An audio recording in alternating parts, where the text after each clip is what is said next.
Hello दोस्तों, नमस्कार। ओमी degree का यूट्यूब चैनल के माध्यम से समस्त ईपीएस 95 पेंशनर्स भाई बंधु आप सबका हमारे नए वीडियो में स्वागत है। दोस्तों, आज हम बात करने वाले हैं ईपीएस 95 पेंशन में वृद्धि को लेके 3-4 महत्वपूर्ण अपडेट्स हमारे पास आए हैं। उन अपडेटों के बारे में क्या क्या जानकारी है, लेटेस्ट अपडेट क्या है और ईपीएस 95 पेंशनर्स की पेंशन में वृद्धि को लेकर कौन सा अपडेट्स आपके लिए कारगर साबित होने वाला है और जो वीडियो मैं बना के डालता हूँ उन वीडियो के माध्यम से ईपीएस 95 पेंशनर्स के लिए फायदा क्या हो रहा है, क्या नहीं हो रहा है, ये सारी की सारी बातों के ऊपर हम लोग डिस्कस करेंगे आज के अपने नए वीडियो में। तो सबसे पहले हम लोग जो डिस्कस करने वाले हैं उनके बारे में कि ईपीएस 95 पेंशनर्स ने जो सांसद हैं, सांसदों के घरों के सामने धरना प्रदर्शन किया। अब मैं आपको बता दूं, जैसे ये नहीं है कि ईपीएस 95 पेंशनर्स मतलब कि एक ही दिन में कई जगहों पे धरना प्रदर्शन किया है। जैसे कि मैं आपको बताना चाहूंगा यहाँ पे कि एक ही जिला में एक मतलब कि एक ही साथ में, जैसे एक स्टेट है मध्य प्रदेश में कई सारे जिले होते हैं, कई सारे सांसद हैं, तो मध्य प्रदेश के कई सारे जिलों के कई सारे सांसदों के घरों के सामने एक ही साथ में धरना प्रदर्शन किया, ये एक बड़ी बात है। लेकिन पहले क्या होता था कि एक ही टाइम में एक ही जगह जो सांसद हैं, मंत्री मिनिस्टर जिनके भी घर के सामने धरना प्रदर्शन किया गया, तो एक ही टाइम में एक जगह पे धरना प्रदर्शन किया जाता था। लेकिन इस बार कुछ ऐसा देखने को मिला है सांसदों के माध्यम से कि एक ही टाइम में कई सारे सांसदों के घरों में धरना प्रदर्शन किया गया है एक ही बार में, और एक ही साथ में उन सांसदों के माध्यम से ईपीएस 95 पेंशन के उच्च पेंशन के लिए माननीय प्रधानमंत्री जी को ज्ञापन भी सौंपे गए हैं। तो ये एक बड़ी खबर होती है, क्योंकि सांसदों के माध्यम से जो ज्ञापन सौंपे जाते हैं माननीय प्रधानमंत्री जी को, वो माननीय प्रधानमंत्री जी तक पहुंचते हैं। अब मैं आपको यहाँ पे बताना चाहूंगा, थोड़ा सा आप लोगों का आकर्षण खींचने के लिए मैं आपको बताता हूँ कि ईपीएस 95 पेंशनर्स के द्वारा जैसे डाक अभियान चलाया गया, तो डाक अभियान में नहीं कुछ तो कम से कम अगर एवरेज अगर पकड़ें तो एक मतलब कि बहुत सारे आता है, हालांकि वो तो लाखों की संख्या में डाक भेजे गए हैं, लेकिन फिर भी अगर एक महीना का एवरेज हम पकड़ें तो कम से कम 1500 से 2000 डाक प्रत्येक दिन माननीय प्रधानमंत्री जी तक पहुंचे हैं। तो भाई प्रत्येक दिन अगर माननीय प्रधानमंत्री जी तक पहुंचे तो ऐसा नहीं है कि माननीय प्रधानमंत्री जी के नाम से आपने डाक भेज दिया, वहां माननीय प्रधानमंत्री जी ही उस डाक को खोलेंगे और उस डाक को पढ़ेंगे, ऐसा नहीं होता है। तो उनके पीओ के माध्यम से या जो भी वहां उनके रख रखाव के जो कर्मचारी होंगे उन तक वो पहुंचेगा, तो वो उसको जो तो छांट देंगे कौन सा माननीय प्रधानमंत्री जी के लिए है कौन सा नहीं, तो वहां पे जो तो डिवाइड हो जाता है। हालांकि इसकी बहुत लंबी प्रक्रिया होती है, अगर इसके ऊपर भी आप लोग बोलेंगे तो मैं अलग से एक वीडियो बना दूंगा इसके ऊपर की क्या क्या प्रक्रिया होती है, क्या क्या चीजें होती है। तो फिर भी कहीं ना कहीं माननीय प्रधानमंत्री जी के कानों तक ये बात पहुंची होगी कि ईपीएस 95 पेंशनर्स के द्वारा डाक अभियान चलाया जा रहा है। उस डाक अभियान के तहत आपको इतने डाक या इतने कार्ड आपको प्राप्त हो चुके हैं, तो ये माननीय प्रधानमंत्री जी तक पहुंचा होगा। अब जो सांसदों के माध्यम से ईपीएस 95 पेंशनर्स के उच्च पेंशन के लिए अगर उनके माध्यम से पत्र रिलीज किया जा रहा है तो वह पत्र भी माननीय प्रधानमंत्री जी तक पहुंचेगा। अगर माननीय प्रधानमंत्री जी तक वो पत्र पहुंचता है तो उस पत्र में क्या लिखा गया है और सांसदों का एक रिक्वेस्ट वाला पत्र है वहां पहुंचेगा, तो उसका भी खबर माननीय प्रधानमंत्री जी तक लगेगा। माननीय प्रधानमंत्री जी के कान में वो भी जानकारी पहुंचेगी, वह भी खबर माननीय प्रधानमंत्री जी तक पहुंचेगी। अब यही बात नहीं है, अब मैं आपको और पीछे की बात याद दिला दूं तो एक बार नहीं बल्कि दो बार माननीय प्रधानमंत्री जी एनएससी के टीम के द्वारा मुलाकात कर चुके हैं, माननीय कमांडर साहब के द्वारा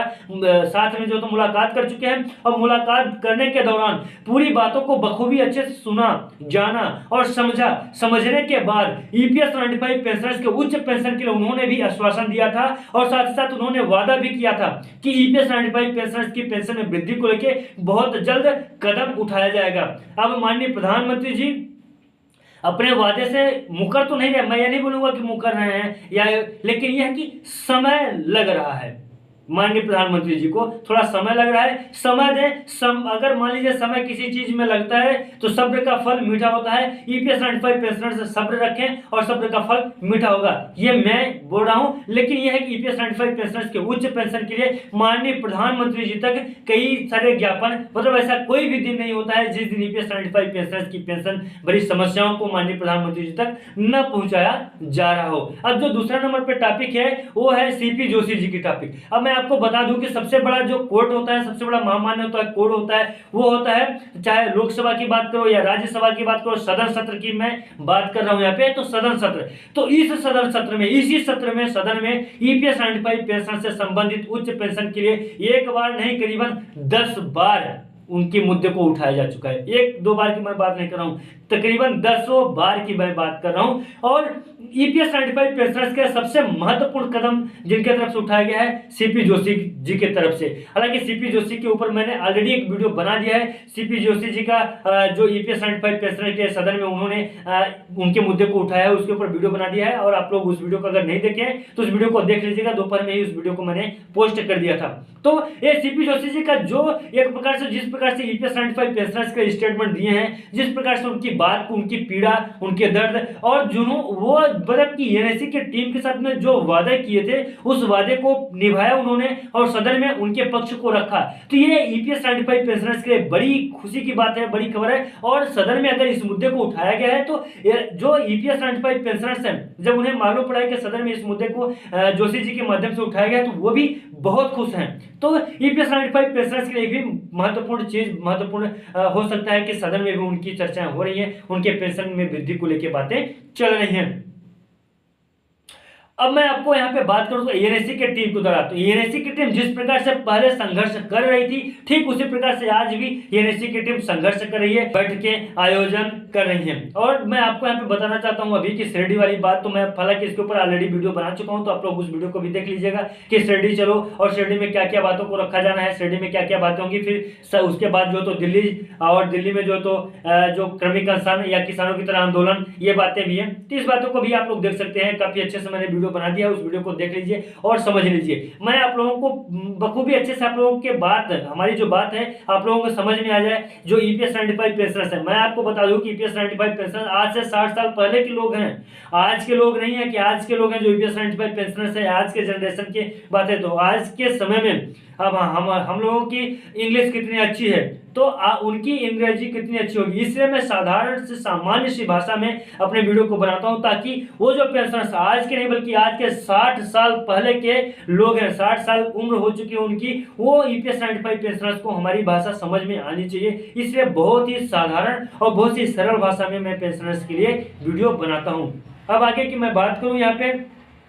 फोन कॉल्स की मैं बात करूं अगर देखिए जो ईपीएस 95 पेंशनर्स हैं, मैं सबसे पहले आप लोगों से प्रार्थना करता हूं कि फोन कॉल्स ना करें। आपका जो मैसेज होता है, महत्वपूर्ण मैसेज होता है, उस मैसेज को हमारे पास आप डाल दें। आपके मैसेज का मैं रिप्लाई करूंगा, क्योंकि अभी हाल ही में एक रिसेंट ऐसी घटना हो गई कि ईपीएस 95 पेंशनर्स मुझसे गुस्सा हो गया कि भाई मैं आपके पास फोन करता हूं, आप हमारे फोन का रिप्लाई नहीं करते हैं। अब बताइए, आप ही बताइए कि एक ही टाइम में मतलब कि अगर मैं अपने मोबाइल को ऑन करता हूं या अपने व्हाट्सएप को ऑन करता हूं तो ना मालूम कितने मतलब फोन कॉल्स आने लगते हैं। इसलिए अपने मैं मोबाइल को भी ऑफ करके रखता हूं, मतलब कब तक के लिए, शाम को मैं एक बार देखता हूं, एक बार सुबह मैं अपने मोबाइल को देखता हूं। उस टाइम में जो महत्वपूर्ण आप लोगों के मैसेज होते हैं उन मैसेजों का रिप्लाई मैं आप लोगों को दे देता हूं। लेकिन यह है कि अब लगातार कंटिन्यू मेरे पास टाइम रहता है, मैं फ्री रहता हूं, तो कोई भी ईपीएस 95 पेंशनर्स ऐसे नहीं है जिनके बारे में मैं जिनका जवाब ना दिया हूं। और मैं आपसे आशा उम्मीद करता हूं कि आप भी कमेंट कर बताएं इस बात को कि जिनको मैंने फोन कॉल्स किया है, बैक कॉल्स किया है, या जिनका फोन मेरे पास आया उनको मैंने मैसेज किया है या उनको रिप्लाई किया है, उनके साथ में मैं बात भी किया हूं, तो वो लोग भी कमेंट कर सकते हैं, बता सकते हैं कि हाँ ये बात सत्य है। लेकिन इतना ज्यादा फोन कॉल्स आएगा तो मैं हैंडल नहीं कर पाऊंगा। तो थोड़ा सा प्लीज आप लोगों से हाथ जोड़ के प्रार्थना है, आप इस बात को समझें, क्योंकि बहुत सारा काम होता है, पेंशन से संबंधित भी जानकारियां और उनसे भी संबंधित काम। साथ ही साथ मैं आपको बता दूं कि मैं जॉब करता हूं, जॉब करने के बाद जो बचा कुछ हमारे पास समय होता है, जॉब करने में ही आप सबको मालूम है कि प्राइवेट सेक्टर में जॉब करने वाला इंसान 12 घंटा तो वैसे भी पिस जाता है। 12 घंटा काम मेहनत करने के बाद में मैं आता हूं, जो भी समय अपना बचा हुआ होता है उस समय में मैं अपने वीडियो को बनाता हूं, वीडियो बनाने के बाद मैं उसे पोस्ट करता हूं, तो आप लोगों का प्यार मुझे मिलता है। मैं इसके लिए नहीं बोल रहा हूं कि आप लोग हमें सपोर्ट नहीं करें, काफी ज्यादा आप लोग हमें सपोर्ट करें, लेकिन यह कि थोड़ा सा प्लीज अगर ऐसा करेंगे तो मैं आप लोगों के लिए और बेहतर से बेहतर वीडियो बनाने की कोशिश करूंगा और बेहतर से बेहतर जानकारी इकट्ठे करके आप लोगों तक पहुंचाने की कोशिश करूंगा। फोन कॉल्स में बिजी हो जाऊंगा या फोन कॉल्स ये सब हो जाएगा तो नहीं, मैंने अपना नंबर इसलिए दिया है ताकि आप लोगों की जो महत्वपूर्ण जानकारी होती है आप लोग हमें दे सकें, ताकि उस जानकारी को अपने यूट्यूब चैनल के माध्यम से मैं आप लोगों तक पहुंचाऊं, या कुछ भी महत्वपूर्ण बातें हैं जो हमारे और आपके बीच में होनी चाहिए वो बातें मैं आप लोगों से करूं। और साथ ही साथ मैं कमेंट की बात करूंगा कि जो ईपीएस 95 पेंशनर्स हैं कुछ ऐसे कमेंट कर देते हैं, अभद्र सा कमेंट कर देते हैं जिनका कोई मतलब ही नहीं होता है, जिसका कोई मीनिंग नहीं होता है, अगर कहा जाए तो नॉनसेंस टाइप के कमेंट्स होते हैं। तो ऐसे कमेंट्स ना करें यार, देखने में अच्छा नहीं लगता है। आपको पर्सनली मुझे गाली देना है, आप मेरा व्हाट्सएप नंबर लेके आप जितना चाहो उतना बोलो, आप कमेंट्स कर देते हो अच्छा नहीं लगता है ना, आप भी देख रहे हो, सामने वाला भी देख रहा है और कुछ और भी लोग देख रहे हैं उस चीज को, तो ये सब मतलब कि मुझे तो चलो ठीक है यार बोल ही रहे हैं, आपको भी उसी में लपेट ले रहे हैं यार, क्या है क्या नहीं है, और सामने वाले को भी लगता है कि यार ये बंदा पेंशनर्स के लिए आवाज उठा रहा है और पेंशनर्स इसी को इस तरह से बोल रहे हैं, फ्रॉड बोल रहे हैं, ये बोल रहे हैं, वो बोल रहे हैं। मैं एक चीज और यहाँ पे आपको क्लियर कर देना चाहता हूँ कि जो ईपीएस 95 पेंशनर्स है